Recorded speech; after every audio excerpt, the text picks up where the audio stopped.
So this is the second video of KATA 4, and this is going to be dealing with going now toward diagonals.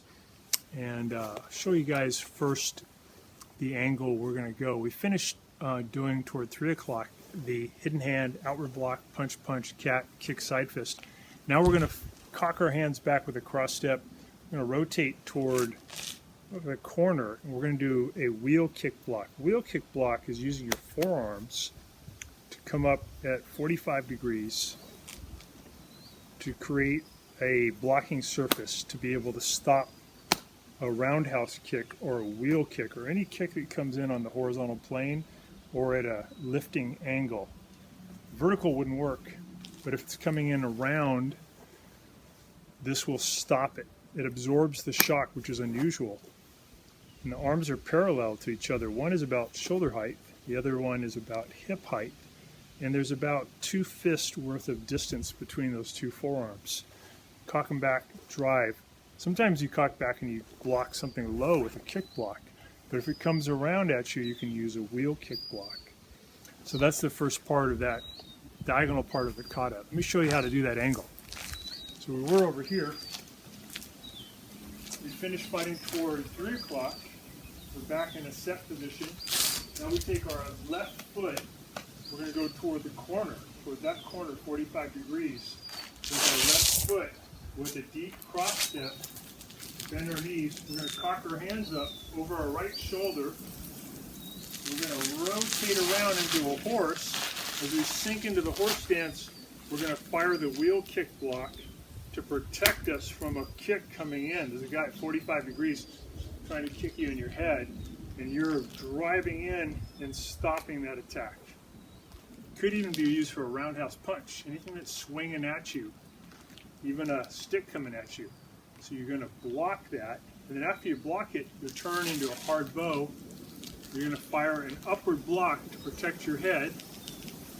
Your right hand is going to come over by your hip, and then you're going to fire a hammer fist down low, hitting the guy in the groin. So from the wheel kick block, 2 things happen. You do a left upward block. Your right hand comes in close to you, and then you fire a hammer fist. And you actually lean your body in to match the angle of your back leg. Normally we keep our back straight, but this time we're leaning in to match so we can make this reach a little further so we can get to the groin. So we blocked him with the wheel kick block, and then this goes up to protect our head. That's our left arm. Our right hand comes in close. We lean in and we fire hammer fist down low to the groin. That's a little technique. You jam a kick, and then something comes at your head. You're clearing that so you don't get hit. This one comes through and strikes the guy in the groin. After you hit him in the groin, that hand that just did the upward block does something kind of interesting. It goes around behind your head, and then you pivot into a horse. As you pivot into a horse, this comes back to a Chinese guard. Your other hand comes through and strikes into the eyes. And that weapon we call the Falcon's Talon, or 2 dragons fighting for the pearl. And it's designed to come in to the eyes, to hook into the eyes. If they duck their head, you have a secondary weapon, the thumb, that can also attack the eyes. It's a Falcon's Talon, like a bird's foot. So, did that toward 45 degrees. We had the wheel kick block, turn into a hard bow, upward block with the left, hammer fist with the right. This came around behind the head. It's called hidden hand, behind the head, hides for a second. Chinese guard, horse stance, Falcon's Talon hits the eyes. Then you grab to the windpipe with a U-hand. So from the Falcon's Talon U-hand, grab and pull the guy towards you. You're pulling him in, pull him by his throat. It's pretty convincing. When you pull somebody by the throat, they're going to come with you. If you couldn't get a throat, you can grab the shirt, pulling him in, getting his head closer. Hit his Falcon's Talon, just have it go back. So you're going to grab and pull him a little closer.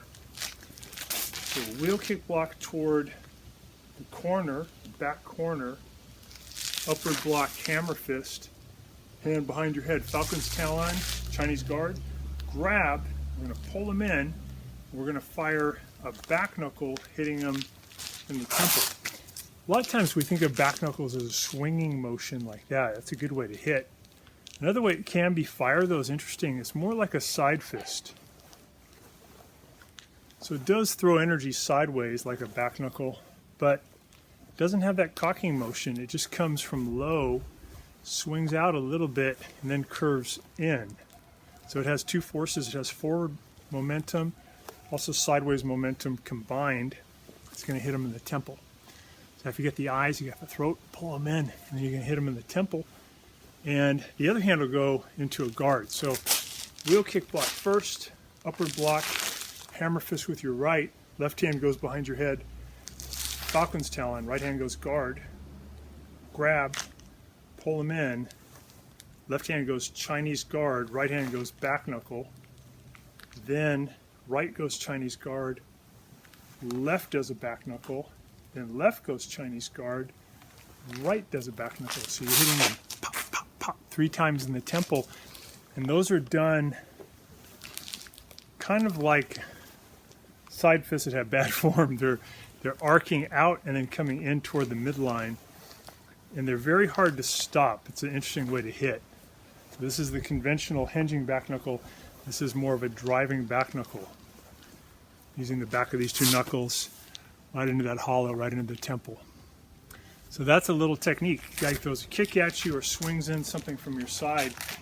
And what you did from here, you finished that segment, then you did a big cross step with your left foot, cocked up your hands, you rotated around in your deep horse wheel kick block, you leaned in, upward block, hammer fist, comes behind your head, falcon's talon, grab, back knuckle, back knuckle, back knuckle, all directed at the head.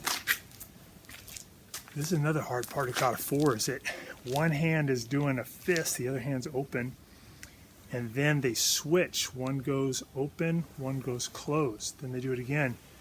They're switching. It's teaching you to be able to have your weapons doing different things at the same time. We're used to like fist, fist, fist, or open, open, open, but now we're asking a little bit harder, gooder for neuroplasticity, for brain development, for coordination.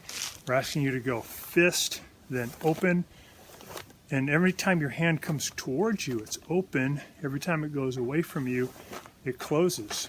It's 3 of those, and they're going to the temple. That's that technique. Let's do it one more time. So we're in a horse. We just finished going over here, set position, cheat step, rotate around, wheel kick block, upward block, hammer fist, falcon's talon toward the corner, grab, pull them in, back knuckle, back knuckle, back knuckle. So that's a cool little technique. KATA's a lot harder than we're used to in the previous belt. With KATA 2 was a good challenge, but man, KATA 4 is just a big jump in complexity, introducing a lot of new ideas. Pretty cool though. If you're patient, you're willing to do it slowly and work on it, it can be very beneficial for you as a martial artist. Some people, even like Bruce Lee was famous for saying that KATA has no relevant point in developing a martial artist because nobody's ever going to attack you in a prescribed way. You know, people aren't going to wait turns to come at you like we see in the movies. If you have multiple attackers, they'll all try to get you at once. That's just how it works. So that is true. There's no real benefit to thinking of it that people are going to wait turns. It does teach you, though, how to shift directions. That's good, because in a mass attack, you need that ability. The main idea, though, of KATA is it has a lot of rules and asks you to have exact positions, exact fist, exact sets, exact knuckle positions. And this is good because in a fight, you need the spirit, right? You need the desire, the tactics, the mental set to win, to save your life. But you have to have coordination. If you're uncoordinated and you can't form a weapon correctly, you hit the wrong part of your hand, you know, you're not going to deliver much shock, you're going to hurt yourself, and you're not going to be as effective. If you're extremely coordinated, there's a big advantage. And because katas have so many rules that you have to follow, you become more and more coordinated. If we didn't have these rules, if we just said you can just put your hand anywhere you want, you would never learn to connect the mind and the body together. So that's the benefit of kata. And when you go through it, it can also be somewhat meditative because your mind is so focused on the detail concerning the kata, you don't have the ability to also think about stressors, irrelevant things that aren't that important that are messing with your psyche. You can't really do both. You do one or the other. So by doing a martial art workout and really getting into the detail, not only do you improve yourself as a fighter and as a martial artist, but you also get a nice reprieve or vacation or rest from all these things that may be stressing you out. Your blood pressure will drop. You're going to be a healthier person. But it's important that you do become very focused on the exactness of movement.